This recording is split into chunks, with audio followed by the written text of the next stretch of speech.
미국 시애틀에 사는 티나라는 그 여성 이야기인데요. 어느 날 이 머리에 혹이 생긴 겁니다. 그래서 병원에 갔더니 아주 상태가 심각한데요. 이 뇌종양이라는 겁니다. 이 뇌종양이 두개골을 밀어내서 생긴 일이다. 그렇게 진단이 나와서 이제 곧바로 뇌종양 제거 수술을 했습니다. 문제는 수술 후에도 통증이 사라지지 않는 겁니다. 워낙 대수술이다 보니까 그 수술 과정에서 두개골의 일부를 제거해야 했고, 그리고 또 티타늄이라고 하는 금속 재료와 나사로 구멍을 메우는 그런 수술을 했다가 보니까 이 수술 후에도 부작용이 심한 겁니다. 두통이 끊이지 않았고, 그 외에도 막 여러 부작용으로 고통스러운 그런 나날들을 보내다 보니까 그 아픔이 말로 다 못하는 겁니다. 그 과정을 묘사하는 내용을 한번 읽어드리겠습니다. 그저 하루하루 생존하기에 급급한 삶으로 전락했습니다. 도저히 헤어나올 수 없는 늪에 빠진 것 같았지요. 종양과 어둠은 수년이 지나도록 저를 쫓아다녔습니다. 어떤 상황인지 짐작이 가지 않습니까? 그런데 이런 괴로운 시간을 보내고 있던 티나라는 여성에게 굉장히 큰 변화가 일어나게 된 겁니다. 어느 날 그 예배를 드리는 중에 자기 고통과 관련하여 큰 깨달음을 얻게 된 겁니다. 그 내용도 한번 들어보십시오. 성령님의 조용한 가르치심 덕분에 제가 뇌종양 환자라는 정체성을 가지고 살고 있다는 사실을 깨달았습니다.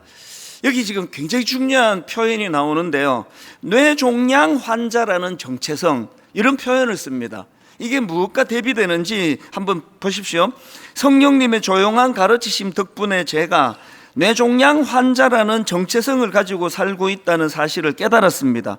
오랫동안 저는 하나님의 사랑스러운 딸이라는 정체성 대신에 뇌종양 환자라는 정체성을 가지고 살았던 것입니다. 뇌종양은 저의 병명이지 저의 정체성이 아닙니다. 하나님의 사랑하는 딸이 저의 정체성임을 깨달은 것입니다. 그 예수 안에서 나는 누구인가, 이런 책에 나오는 이야기인데요. 이 책에서 강조하는 게 뭐냐 하니까 내가 나를 어떻게 보느냐, 이게 바로 그 사람의 정체성이라는 겁니다. 지금 이 여성이 깨달은 게 뭐죠? 이 뇌종양 환자라는 정체성, 이게 자기의 정체성이 아닌데 그냥 병에 걸렸을 뿐인데, 그러고 보면 사단은 이 정체성을 가지고 공격하는 것을 저는 잘 알고 있습니다. 제가 겪었거든요. 제가 종종 말씀드리는 20대 초반에 겪었던 고통도 이 공격이었던 것 같아요. 이민 초기에 어려움이 계속되니까 사단이 제 마음에 너는 밥버러지야, 또 너 같은 걸 누가 사랑하겠냐, 이런 걸로 제가 극심한 괴로움을 겪었거든요. 나는 사랑받을 수 없는 사람, 그리고 나는 밥버러지, 밥이나 축내는 인간, 잘못 태어난 사람. 여러분, 그냥 이민 초기에 나이 들어서 가면 다 그래요. 영어 잘 안 되는 거, 미국 문화 잘 모르는 거, 또 아버지가 금식기도 하다가 돌아가셨기 때문에 학비를 대줄 분이 안 계신 거, 그거는 상황이지 그 제 정체성이 아니란 말이죠. 그러나 20대 초반이니까 꽤 이것 때문에 괴로운 시간을 보냈죠. 그래서 저는 걸어다니는 열등감이었습니다. 그리고 나 같은 거 아무도 사랑하지 않을 거라고 그런 생각에 사로잡혀 있었는데, 그게 사단이 공격하는 정체성의 문제라는 거거든요. 제가 예수님을 만난 이후로 제 삶에 확고한 정체성이 자리를 잡게 됐는데요. 그게 고린도후서 5장 17절 말씀입니다. 그런즉 누구든지 그리스도 안에 있으면 새로운 피조물이라, 이전 것은 지나갔으니 보라 새 것이 되었도다. 예수 그리스도를 제가 인격적으로 만나고 난 이후에 제 인생에 자리 잡은 정체성이 이거거든요.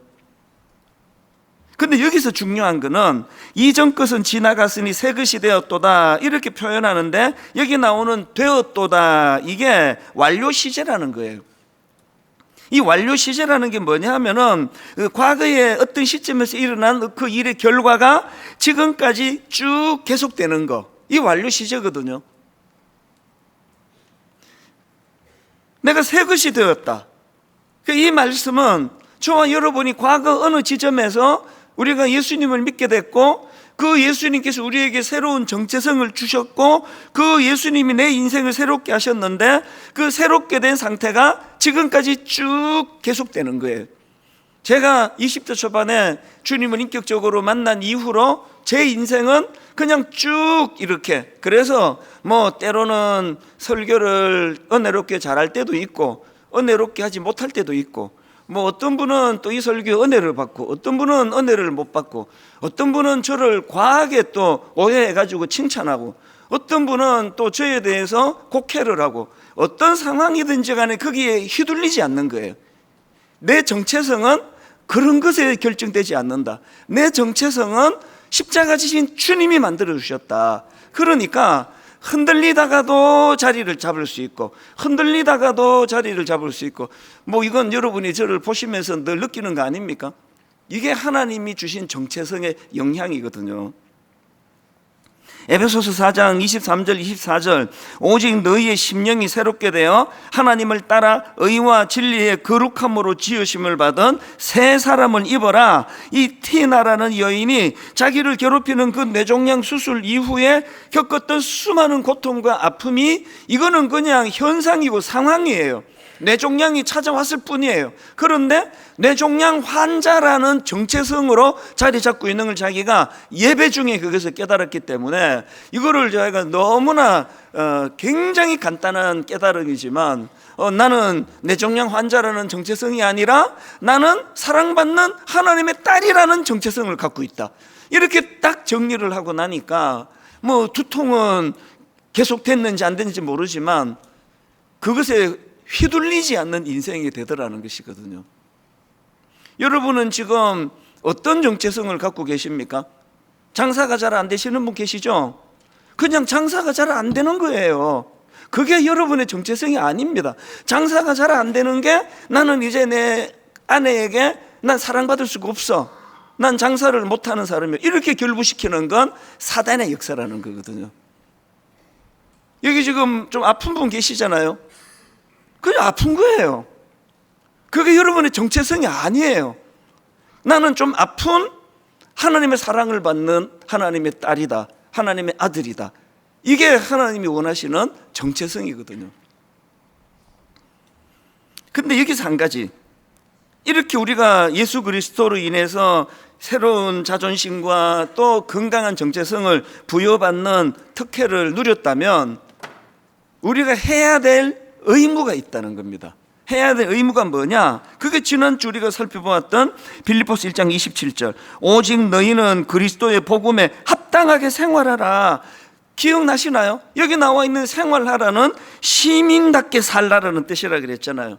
그 당시 로마 제국이 그 지역을 장악하고 그들의 정체성을 심어주던 그런 힘의 논리, 팍스 로마나, 그런 시대를 우리가 살아가지만 나는 그런 것에 영향을 받는 존재가 아니라 나는 하나님 나라 시민으로 하나님의 다스림의 영향력, 예수 그리스도가 가르치시는 그분의 가치관의 영향력으로 살아가는 사람이다. 이게 우리가 항상 마음으로 품고 의식해야 될 우리의 역할이고 사명이라는 겁니다.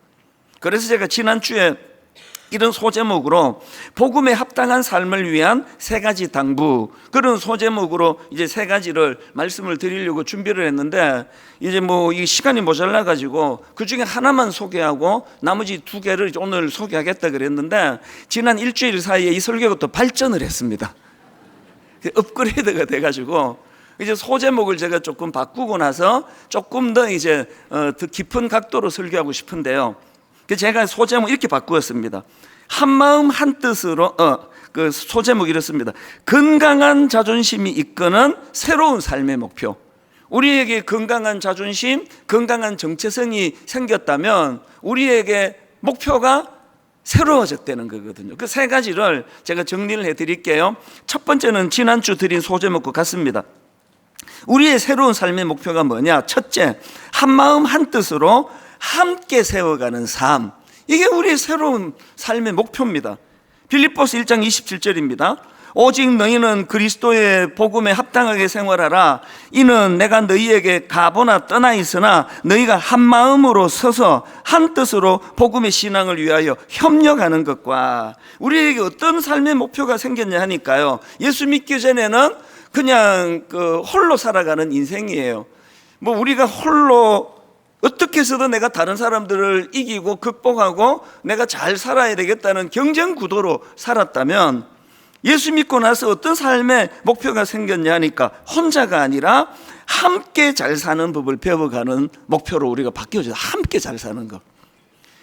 여러분이 아시지만 마가복음 2장에 보면은 그 중풍병에 걸려서 도저히 주님 앞으로 나갈 수 없는 거동이 불편한 사람이 등장을 하는데요, 그 내 친구가 이 친구를 불쌍하게 여겨서 지붕을 뚫고, 우리처럼 막 콘크리트 지붕이 아니기 때문에 그게 가능했겠죠. 지붕을 뚫고 그 거동이 불편한 그 중풍병자를 예수님 앞으로 데려오는 사건이 발생을 하는데요, 예수님이 그 4명을 굉장히 귀하게 보세요. 그래서 그 중풍병자를 고쳐주시는데, 그 과정에서 예수님의 말씀을 주목해야 될 게 하나 있습니다. 자, 마가복음 2장 4절 5절을 보십시오. 무리들 때문에 예수께 데려갈 수 없으므로 그 계신 곳에 지붕을 뜯어 구멍을 내고 중풍병자가 누운 상을 달아내리니, 5절에서 예수님의 반응입니다. 예수님이 그 중풍병자를 고쳐주시면서 이런 말씀을 하십니다. 예수께서 그들의 믿음을 보시고 중풍병자에게 이르시되 작은 자야 내 죄사함을 받았느니라 하시니. 이 굉장히 중요한 포인트 아닙니까? 예수님께서 그들의 믿음, 4명의 친구들의 그 정성과 믿음을 보시고 이 중풍병자를 고쳐주셨다는 거죠. 저는 분당 우리 교회를 담임하는 목사 입장에서 이 본문을 묵상하면서 꿈을 꾸는 겁니다. 하나님, 분당 우리 교회에서도 이런 꿈을 꾸기를 원합니다. 이 교회에 나왔던 오래 어떤 문제로 방황하고 어떤 문제로 괴로워하고 어떤 문제로 주님을 떠나 있던 어떤 분이 계시다면, 하나님이 공동체가 가지고 있는 힘, 이 교회가 가지고 있는 중보기도의 능력, 이런 것들로 그들이 치유되고 그들이 회복되는 이런 역사가 우리 교회에서도 일어나기를 원합니다. 이런 꿈을 꾸는 거거든요. 여러분, 저는 우리 교회 이 소그룹 다락방 모임이 분당 우리 교회의 척추에 해당된다고 생각합니다. 이렇게 후루룩 와가지고 일방적으로 전하는 한 사람의 말만 듣고 끝나는 게 아니라 한 7명, 8명 소그룹으로 모여가지고 자기 삶을 오픈하고 아팠던 이야기, 괴로웠던 이야기, 기뻤던 이야기를 함께 나누면 그 안에서 믿음 좋은 분도 있고 믿음이 약한 분도 있고 성격이 진짜 바울급에 있는 분도 또 있고, 정말 참 이분은 왜 태어났을까? 이런 분도 또 있습니다. 분명히 있습니다. 쓱 둘러보면 딱 한 명 나와요. 항상 말합니다. 아무도 없으면 자기가 기예요. 누군가는 부실한 사람이 거기 있을 때 이 공동체가 성숙하다 미성숙하다 이런 것으로 사람을 구분짓지 않고 어떻게든 품고 하나 되고 같이 가지고 애쓰는 그런 공동체, 이건 우리는 이런 꿈을 꿀 수가 없나? 그런 생각을 제가 해보는 거거든요. 지난 금요일 한 구절 묵상 여러분 기억하십니까? 이게 보통 일주일은 하시지 않나요? 이게 지금 4일자인데 그 제목이 세 겹줄은 끊어지지 않는다. 본문을 제가 읽어드릴까요? 한 사람이면 패하겠거니와 두 사람이면 맞설 수 있나니 세 겹줄은 쉽게 끊어지지 아니하느니라. 거기 나와 있는 간단한 그날의 우리가 묵상해야 될 말씀을 제가 읽어드릴게요. 이제 옮겨 적어놨습니다. 사람은 혼자서는 살 수 없는 존재라는 것을 아십니까? 하나님은 우리를 처음부터 함께 살아가는 존재로 만드셨지만 죄는 그 아름다운 관계를 깨뜨렸습니다. 혼자서 아무리 열심히 살아간다 해도 고통과 허무함만 남을 뿐입니다. 그러나 하나님은 우리를 예수님 안에서 다시 하나 되게 하셨습니다. 오직 자신만을 위해 살아가던 우리가 교회를 이루어 서로를 형제와 자매로 부르게 하셨습니다. 여기 나와 있는 이 한 대목이요, 혼자서 아무리 열심히 살아간다 해도 고통과 허무함만 남을 뿐입니다. 왜? 이유 없습니다. 하나님이 그를 만드셨어요. 막 돈을 막 왕창 버신 분이 여기 계시다면 그 좀 느끼지 않으세요? 뭔가 허무한데? 이 돈 벌면 이렇지 않을 줄 알았는데, 우리가요 돈을 많이 벌면 행복해지도록 그렇게 설계가 되질 않았기 때문에, 막 엄청 큰 교회를 이루면 막 아주 행복하도록 그렇게 설계가 되지 않았기 때문에 분당 우리 교회가 커진 거하고 저하고는 아무 상관이 없습니다. 뭐 역할만, 사명만 훨씬 커지기 때문에 짐만 무거울 뿐이에요. 함께 우리가 그 내 중풍병자의 친구들처럼 지붕을 뜯어서라도 같이 치유받고 같이 나아가는 것, 이게 우리에게 주어진 새로운 꿈이라는 겁니다. 그래서 여러분, 빌립보서 2장 1절부터 4절은 우리 모두에게 주시는 주님의 지침서입니다. 자, 한 대목 한 대목을 좀 의미를 새기면서 우리 합심해서 한 목소리로 같이 한번 읽어보시면 좋겠습니다. 빌립보 2장 1절부터 같이 읽습니다.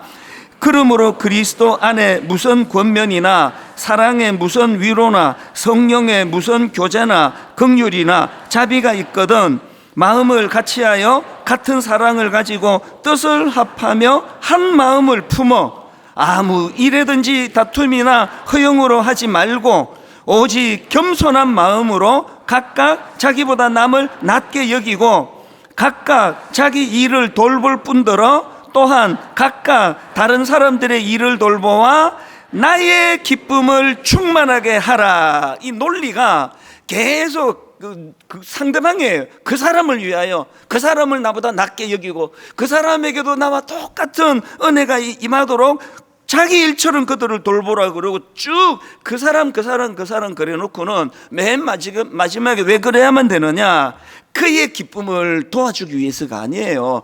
나의 기쁨을 충만하게 하기 위해서예요. 다락방에서 정성을 다해서 섬겨보시면요, 이게 뭔지를 좀 알아요. 목회가 끊임없이 어떤 내 욕구, 더 큰 교회 만들어서 더 유명해져 설교 잘하는 사람으로 자리매김하고자 하는 이런 악한 욕구를 제가 눌러 하나님께 영광이 되고 정말 여세 동안 힘든 삶을 사는 우리 성도님들에게 정말 조금이라도 은혜를 끼치고 싶어하는 이런 거룩한 열망을 가지고 설교를 준비하고 말씀을 전하고 나면 얼마나 그 기쁨이 밀려오는지 모르거든요. 한번 저를 따라해 보시겠습니까? 각각 자기 일을 돌볼 뿐더러 또한 각각 다른 사람들의 일을 돌보아 나의 기쁨을 충만하게 하라. 나의 기쁨을 충만하게 하라. 이 창조 원리를 따라서 이제 혼자가 아니라 함께 세워가는 삶이라는 목표가 우리에게 세워졌음을 잘 인식하는 믿음의 성도님들 되시기 바랍니다. 자, 두 번째로요, 건강한 자존심이 이끄는 새로운 삶의 목표 두 번째가 뭐냐, 이 대적하는 자들 앞에서도 두려워하지 않는 담대한 삶, 이게 우리가 추구해야 되는 목표예요. 두려워하지 않는 삶, 담대한 삶. 이 원리를 제가 말씀드릴게요. 빌립보서 1장 28절 내용입니다. 본문인데요, 무슨 일에든지 대적하는 자들 때문에 두려워하지 아니하는 이 일을 듣고자 함이라. 이것이 그들에게는 멸망의 증거요. 그 다음 보세요. 너희에게는 구원의 증거니 이는 하나님께로부터 난 것이라. 지금 바울이 뭘 강조하는가 하면은요, 이 대적하는 자들을 두려워하지 않는 담대함은 그 사람이 가진 어떤 용기에서 나오는 게 아니라는 겁니다. 대적하는 자들을 두려워하지 않는 담대함은 그런 인간적인 용기에서 나오는 게 아니라 이건 영적인 분별력에서 나오는 것이다. 이걸 지금 강조하는 거거든요. 이게 뭔지를 제가 자세히 설명을 드릴게요. 바로 앞에 나오는 27절 다시 한번 보십시오. 오직 너희는 그리스도의 복음에 합당하게 생활하라. 이는 내가 너희에게 가보나 떠나 있으나 너희가 한 마음으로 서서 한 뜻으로 복음의 신앙을 위하여 협력하는 것과, 여기 나오는 이 협력하다, 이거는요 합성어예요. 이 함께라는 전치사하고 또 경주하다, 싸우다라는 동사가 합해져서 만들어진 합성어입니다. 이게 뭘 뜻합니까? 다락방이나 오늘 우리 잘 지내봅시다, 서로 친하게 지냅시다, 이게 아니고요. 이게 지금 뭐가 지금 전제가 된 겁니까? 영적인 전쟁 중이에요. 전쟁 중에 협력하는 건 그냥 뭐 아유 잘 지내면 좋죠가 아니라 이건 생명이 달린 겁니다. 지금 군사들이 딱 한 목표를 향하여 한 방향으로 나가는 이게 얼마나 중요하냐고요. 그래서 이 단어는요, 같은 목적을 가지고 함께 경주하거나 같은 목적을 가지고 함께 싸우는 거예요. 릴레이 경주하는데 네 사람이 지금 이 바톤을 들고 경주하는 건, 이거는 4명 중에 한 사람만 협력이 잘 안 돼도 절대 이게 우승할 수 없는 거 아닙니까? 이런 비장함으로 쓰여진 단어예요. 지난주 말씀드렸잖아요. 스님이나 신부님이나 그런 분들은 자기 동료들에 대하여 고발 고소하고 가짜 뉴스 만들고 이렇게 하지 않는데, 유독 왜 우리 개신교만 지금 이런 것들이 난무하느냐 했을 때, 그건 뭐 어떻게 하겠습니까 우리가. 그러나 내가 할 수 있는 건 거기에 내가 휘둘리지 않는 거예요. 어떤 경우라도 그를 적으로 생각하지 않고, 어떤 경우라도 그것 때문에 그를 미워하지 않으려고 안간힘을 쓰는 거, 이게 우리가 할 일이겠죠. 될 때도 있고 안 될 때도 있지만 포기할 수 없는 건, 지금 우리는 영적 전쟁 중이고 주적 앞에서 우리끼리 이렇게 싸우면 안 된다는 이 원리를 기억하는 것, 이게 우리의 목표거든요. 에베소서 6장 10절에 보니까 우리가 예수 믿는 순간 바로 영적 전쟁이라는 걸 알게 되는 말씀이 나옵니다. 끝으로 너희가 주 안에서와 그 힘의 능력으로 강건하여지고 마귀의 간계를 능히 대적하기 위하여 하나님의 전신갑주를 입어라. 여기 나오는 전신갑주는 그 당시에 중무장한 로마 군인들의 장비 일체를 그렇게 설명한 거라고 예전에 제가 설명을 드린 기억이 있거든요. 그러니까 왜 우리를 대적하는 사람이 나옵니까? 예수님도 그걸 설명하신 적이 있습니다. 요한복음 15장 18절에 보니까 세상이 너희를 미워하면 너희보다 먼저 나를 미워한 줄을 알라. 너희가 세상에 속하였으면 세상이 자기의 것을 사랑할 것이나 너희는 세상에 속한 자가 아니요. 그 다음 보세요. 도리어 내가 너희를 세상에서 택하였기 때문에 세상이 너희를 미워하느니라. 대적하는 자가 있으면 여러분 어떤 면에서는 감사하십시오. 나는 예수님께 속한 자구나.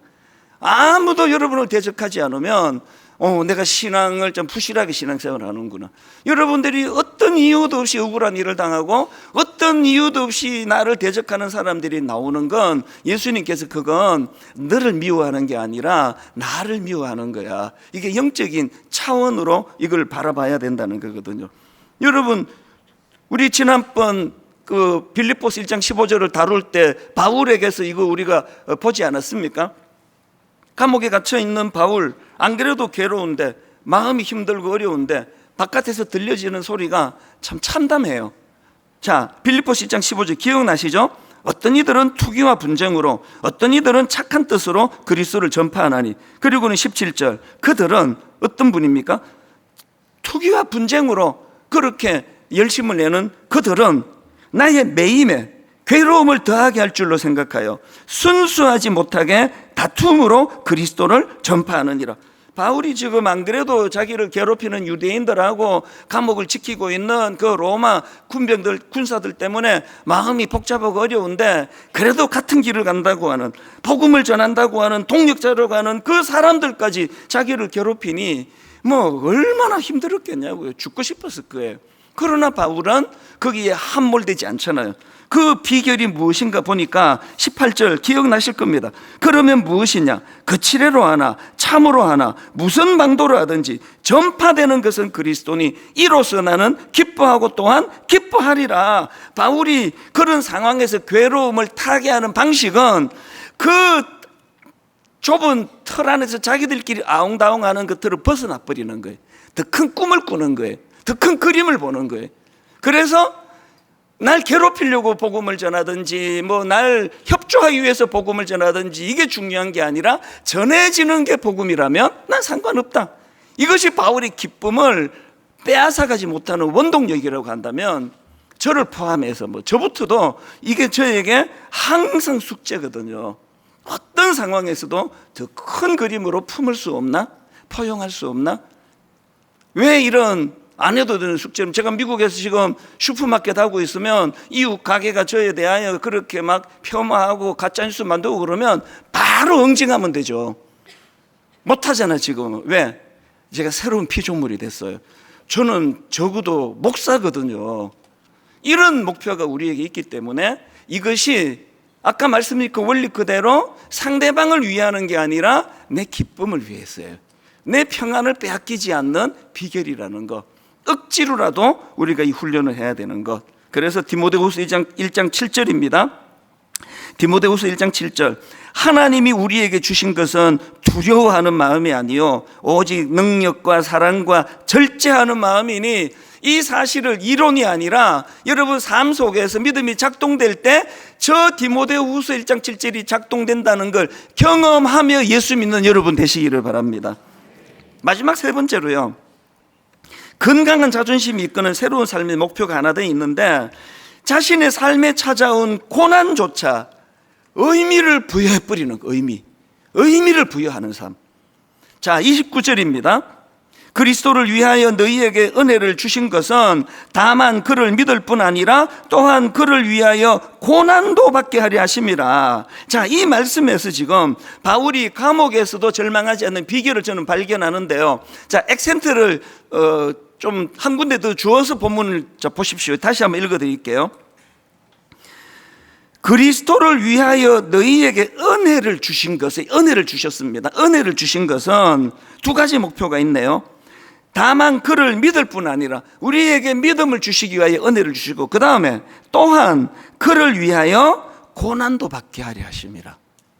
바울이 감옥에서 아니 왜 은혜를 주시지 않고 고난을 주시지, 이게 아니에요. 은혜를 주셨는데 거기에 고난이 포함이 되어 있다는 거거든요.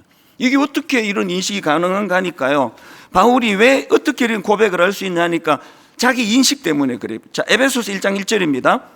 하나님의 뜻으로 말미암아 그리스도 예수의 사도된 바울은, 하나님의 뜻으로 말미암아 그리스도 예수의 사도된 바울은 에베소에 있는 성도들과 그리스도 예수 안에 있는 신실한 자들에게 편지하노니, 자기 정체성은 이렇게 고백합니다. 그리스도 예수의 사도된 바울이래.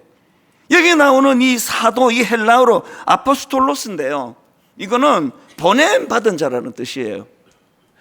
바울의 자기 정체성이 보냄을 받은 자, 그러니까 감옥에 보냄을 받은 거예요.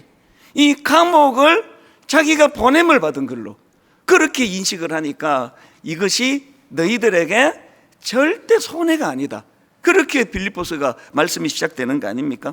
이런 인식을 갖고 사는 게 왜 중요한가 하면은요, 이게 여기 능력이 나타나요. 자, 이것도 같이 한번 읽어보시겠습니다. 고린도 후서 4장 8절부터 한번 부름을 가지고 한번 읽어보십시오. 자, 같이 읽습니다. 시작. 우리가 사방으로 우겨쌈을 당하여도 쌓이지 아니하며 답답한 일을 당하여도 낙심하지 아니하며 박해를 받아도 버림바 되지 아니하며 거꾸로 떨림을 당하여도 당하지 아니하고 우리가 항상 예수의 죽음을 몸에 짊어지면 예수의 생명이 또한 우리 몸에 나타나게 하려 함이라. 우리 살아있는 자가 항상 예수를 위하여 죽음에 넘겨지면 예수의 생명이 또한 우리 죽을 육체에 나타나게 하려 함이라. 바울이 자기는 보냄을 받은 자라는 자기 인식이 있었고 자기 정체성이 있었고, 바울은 자기 삶 속에서 이 고난의 의미를 부여하는 거예요. 내가 받은 은혜 안에 고난도 포함되어 있다. 이 고난이 왜 포함이 되어 있어야만 하는가 하면은 야고보서 1장 2절부터 보십시오. 내 형제들아, 너희가 여러 가지 시험을 당하거든 온전히 기쁘게 여기라. 이는 너희 믿음의 시련이 인내를 만들어내는 줄 너희가 알미라. 인내를 온전히 이루라. 이는 너희로 온전하고 구비하여 조금도 부족함이 없게 하려 함이라. 여러분, 장사가 잘 안 되면 자기를 나는 사랑받을 수 없는 존재야, 나는 밥버릇이야, 이렇게 사단이 우리에게 정체성을 몰고 간다면 아니에요. 이게 은혜예요. 내게 고난이 있습니까? 지금 뭐가 일이 안 풀립니까? 엄청 여러분의 내면에 주님 닮아가는 인격이 작동이 되고 있다는 사실을 인식하셔야 됩니다. 이게 안 되니까 고생은 죽으라고 고생하고 인격은 맨날 그렇잖아요. 그럼 뭐하러 그 고생당하면서 그렇게 억울하게 사십니까? 내가 어려운 일이 있을 때, 고난이 찾아올 때, 이게 은혜 안에, 이게 옛날에 왜 그 우리 가난할 때 과자 잘 안 사줄 때 추석이 되면 이제 막 어린이 종합 선물 세트를 사주잖아요. 막 그 안에 막 별의별 거 뭐, 지금 보니까 뭐 애들 하나도 안 좋아할 것 같아. 뭐 조리퐁, 맛동산, 새우깡, 뭐 또 그것도 하나 더 있는데 샤브레, 뭐 이런 것들이 이제 막 있는데요. 세트로 오니까 이건 마음에 안 들어. 이건 안 좋아하는 건데 어떻게 세트로 왔는데. 은혜가 여러분 입맛으로 고르는 게 아니에요. 그거 다 의도를 갖고 주시는 거거든요. 고난이 은혜 안에 있다니까요. 은혜의 종합선물 세트 안에 고난이 있다면, 기왕에 그 피할 수 없는 고난이라면 이것을 가지고 내 형제들아, 너희가 여러 가지 시험을 만나거든 온전히 기쁘게 여기라. 이는 너희 믿음의 시련이 인내를 만들어내는 줄 너희가 알미라. 인내를 온전히 이루라. 이는 너희로 온전하고 구비하여 조금도 부족함이 없게 하려 함이라. 그렇게 하나님 주시는 거 버릴 게 하나도 없다. 결론을 제가 이렇게 맺기를 원합니다. 오늘 우리가 이런 목표와 꿈을 갖고 있는데요, 모르드게 이야기만 하고 제가 이제 말씀을 마치려고 하는데, 여러분 모르드게가 누군가 하면은 에스더의 사촌 오빠예요. 이 사람이 한 역사에 굉장히 중요한 역할을 했습니다. 에스더가 자기 동족이 위기에 빠질 때에 엄청난 결단을 내리지 않습니까? 그게 에스더 4장 15, 16절인데 맨 앞에 말씀이 중요합니다. 15절을 보니까요, 에스더가 모르드게에게 뭐 했다고요? 회답하여 이르되, 이걸 기억하고 계십시오. 회답하여 이르되, 당신은 가서 수산에 있는 유다인을 다 모으고 나를 위하여 금식하되 밤낮 3일을 먹지도 말고 마시지도 마소서. 나도 나의 시녀와 더불어 이렇게 금식한 후에 규례를 어기고 왕에게 나아가리니 유명한 말, 죽으면 죽으리다 아니라. 이 에스더가요, 왕의 부르심 없이 왕 앞에 나가는 것은 죽음을 각오해야 되는 일이지만, 바로 이 에스더가 이런 놀라운 결단을 했기 때문에 한 민족을 살리는 일에 쓰임을 받습니다. 그런데 이 동력이 어디서 나왔느냐? 아까 15절 이렇게 나왔잖아요. 에스더가 모르드게에게 회답하여 이르되, 그럼 무엇에 대한 회답인가? 그게 바로 앞에 나오는 13절부터 나와요. 자, 에스더의 사촌 오빠 모르드게가 어떤 의미를 부여해 줬느냐? 13절입니다. 모르드게가 그를 시켜 에스더에게 회답하되, 너는 왕궁에 있으니 모든 유다인 중에 홀로 목숨을 건지리라 생각하지 말라. 이때에 내가 만일 잠잠하여 말이 없으면 유다인은 다른 데로 말미암아 노임과 구원을 얻으려니와 너와 너의 아버지 집은 멸망하리라. 그 다음 정체성이 나옵니다. 내가 왕 후의 자리를 얻은 것은 이때를 위함이 아닌지 누가 알겠느냐 하니, 저 한마디가요, 에스더를 살렸고 민족을 살렸고 저에게 지금까지 영향을 미쳐요. 이때를 위함이 아닌지 누가 알겠느냐. 네가 왕후의 자리를 얻은 것이 이때를 위함이 아닌지 누가 알겠느냐. 제가 목회하면서 저 구절이 여러 번 저를 살려주고 영향을 미쳐요. 어려운 일을 겪거든요. 모함을 당하거든요. 가짜 뉴스를 접하거든요. 한 자연인으로서는 저는 너무나 마음이 약해요. 그래서 상처를 받아요. 그럴 때 어김없이 주님이 제게 주시는 메시지가 저거예요. 네가 분당 우리 담임 목사로 그동안 훈련받고 그동안 수고했던 그 모든 그 애씀이 이때를 위함이 아니냐. 너 성도들 중에 이런 억울한 일 당해서 눈물 흘리는 사람이 얼마나 많은지 아느냐? 성도들 중에 말도 되지도 않는 이런 일로 아픔을 겪는 분들이 얼마나 많은지 아느냐? 네가 온실에서 설교 이론만 가지고 설교하는 게 아니라, 목사인 네가 이런 억울한 일을 당하고 네가 이런 아픈 일을 당할 때 어떻게 의연하게 이때를 위함이 아닌가라는 중심을 가지고 네가 살아가면, 그거 보고 많은 성도님들이 힘을 얻을 것이다, 위로를 얻을 것이다. 이때를 위함이 아닌가. 여러분, 저는 모르드게처럼 먼저 예수 믿는 여러분들이 이 은혜를 누리면 좋겠어요. 이 세 가지 꿈을 가지고 하나님이 이제 함께 내가 어떤 자리에 빠져 있든지 간에 대적하는 자들 앞에서 두려워하지 않고 담대함으로 나가기 원합니다. 하나님, 고난조차 여기에 의미를 부여하며 사는 그런 인생이 되기 원합니다. 그래서 여러분이 먼저 회복이 되시고 이것이 여러분 아들, 딸에게 모르드게와 같은 영향을 미쳐야 됩니다. 결론을 맺으면 또 말씀드립니다. 밥벌어지는 저의 정체성이 아니에요. 영어를 못했을 뿐이에요. 밥벌어지는 저의 정체성이 아니었거든요. 아버지가 그냥 일찍 돌아가셨을 뿐이에요. 사업이 어려우세요? 뭔 일로 지금 모함을 당했습니까? 몸을 지금 다치셨어요? 병이 찾아왔습니까? 여러분, 그 티나라는 여성처럼 뇌종양으로 인생에 그냥 어떤 변수가 찾아왔습니까? 이렇게 고백하십시오. 뇌종양은 나의 병명이지 이게 나의 정체성이 아니다.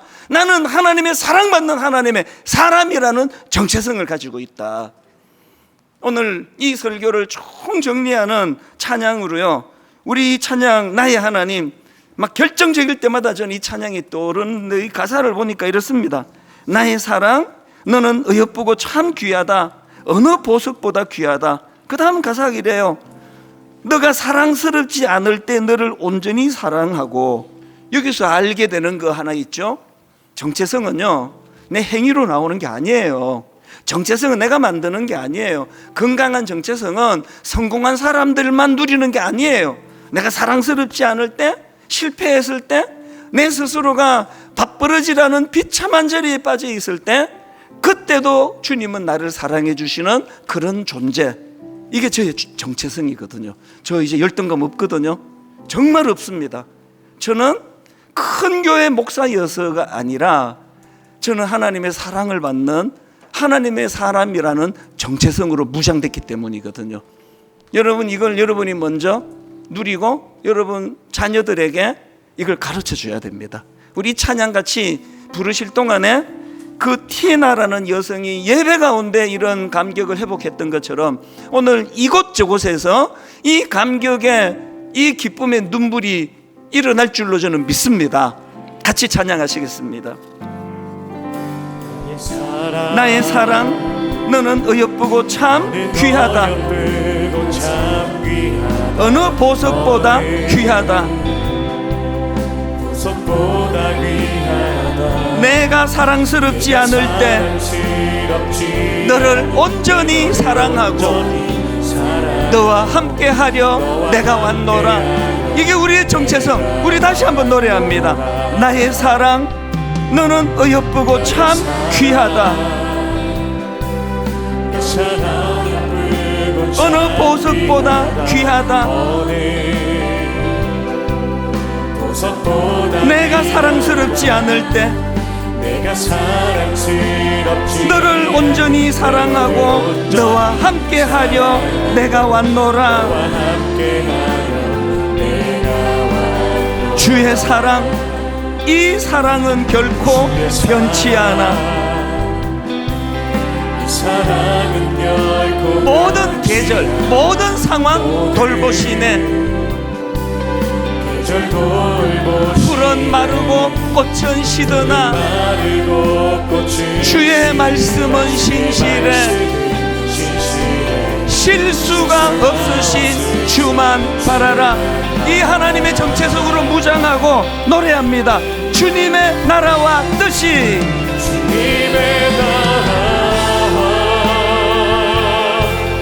어디에 임합니까? 나의 삶 속에 임하시며 주님 알기를 주만 보기를 소망해. 여러분, 우리에게 힘이 생겼습니다. 거룩히 살아갈 힘과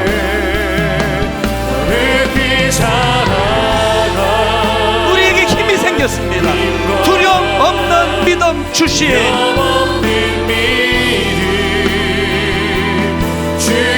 나의 하나님 완전한 사랑 찬양해.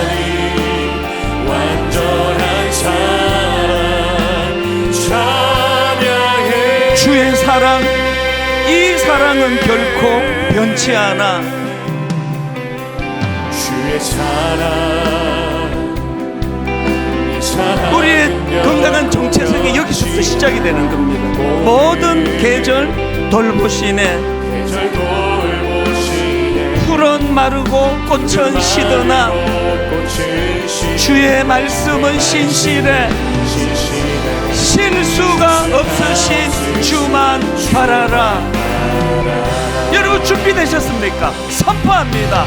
주님의 나라와 뜻이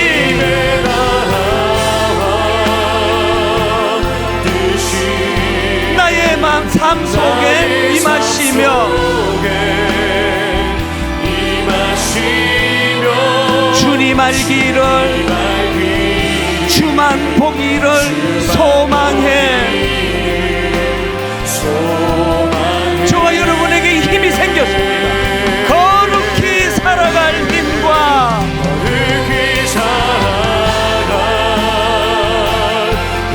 두려움 없는 믿음 주신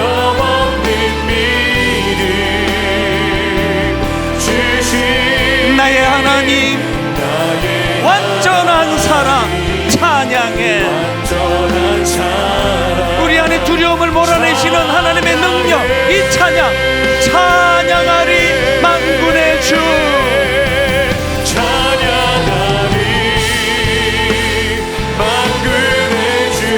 나의 정체성 예수 그리스도 영원히 함께 하시네. 존귀하신 사랑의 왕 영원히 통치하시네. 우리 다 자리에서 일어나셔서 힘있게 선포합니다. 주님의 나라와 뜻이 나의 삶 속에 임하시며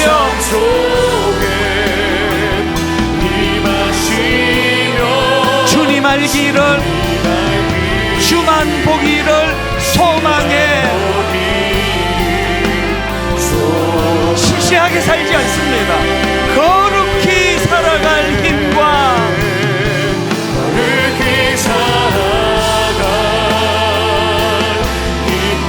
두려움 없는 믿음 주신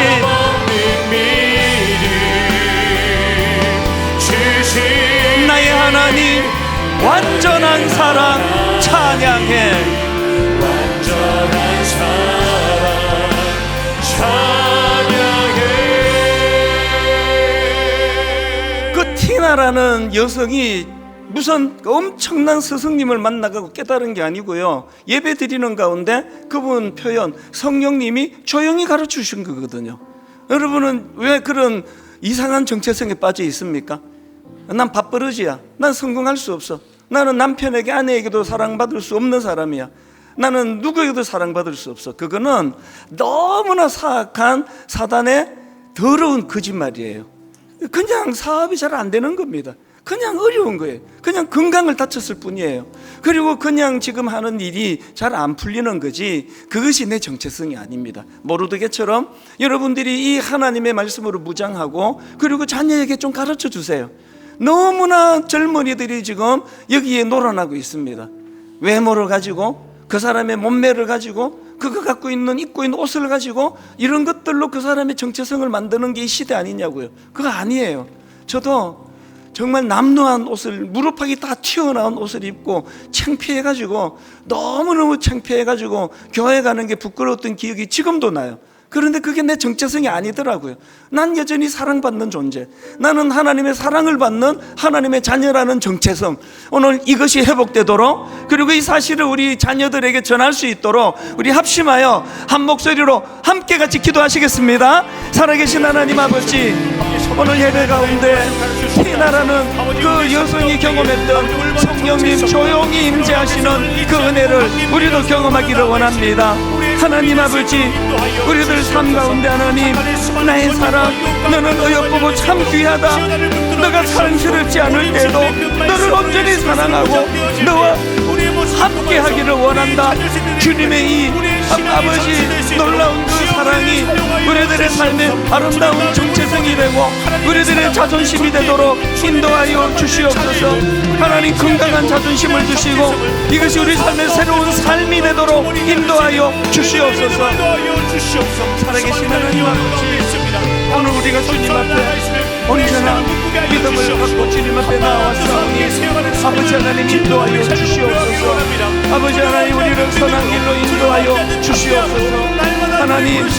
하나님의 은혜를 사모하며 아버지 나아가기를 원하오니 우리에게 주시를 허락하여 주시옵소서. 하나님 아버지, 우리는 새로운 피조물이 되었습니다. 예수 그리스도의 십자가로 말미암아 우리는 아름답고 놀라운 하나님의 자녀가 되었습니다. 내가 사랑스럽지 않을 때도, 아버지 내가 부끄러운 자리에 빠져 있을 때도, 하나님 나는 하나님의 사랑을 받는 하나님의 자녀인 것을 믿고 고백하기를 원하오니 그 은혜로 인도하여 주시옵소서. 하나님 아버지, 이 시대가 너무나 악합니다. 믿음의 자녀들, 특히 우리 청년들을 향하여, 청소년들을 향하여 말도 되지도 않는 이상한 그 자존감, 또 이상한 정체성으로 우리 아이들을 혼미하게 만들고 있습니다. 하나님, 부모된 우리가 먼저 중심을 잡기 원합니다. 부모된 우리가 세상적인 어떤 조건 때문에 내 자신의 정체성을 흔들흔들거리는 거기에 놀아나는 것이 아니라, 어떤 상황에서도 내가 사랑스럽지 않은 그 순간에서도 나를 온전히 사랑하시는 그 하나님의 그 사랑으로 무장된 하나님 자녀의 정체성이 회복되게 하여 주시옵소서. 그래서 하나님, 모르드게처럼 그 주변 사람들에게, 에스더에게 선한 영향력을 행사했던 것처럼 가까이 있는 우리 아들, 딸, 우리 자녀들에게, 또 주변에 우리 예수 믿는 청년들에게, 청소년들에게 어른답게 아버지 이 아름다운 놀라운 정체성을 잘 가르쳐주고 전달해주는 그런 믿음의 어른들, 성인들 되게 하여 주시옵소서. 하나님, 의항에 큰 돌 5개가 먼저 자리를 잡고 그 중심을 가지고 작은 돌과 모래와 물을 부어나가는 인생이 되도록 도와주시고, 쓰잘데없는 것으로 꽉 차있는 그 의항이지만 중심을 잡아주는 큰 돌을 넣을 수가 없는 그런 초라한 인생이 되지 않도록 이번 한 주간 저희들을 인도하여 주시옵소서. 순간순간 아버지 낙심이 찾아오고 우울이 찾아오고 실패감이 찾아온다 할 때에 오늘 이 말씀의 능력이 그것을 엄호해주는, 보호해주는 놀라운 살아있는 하나님의 말씀임을, 역사하는 하나님의 말씀임을 경험하고 기억하는 한 주간을 살아가게 하여 주시옵소서.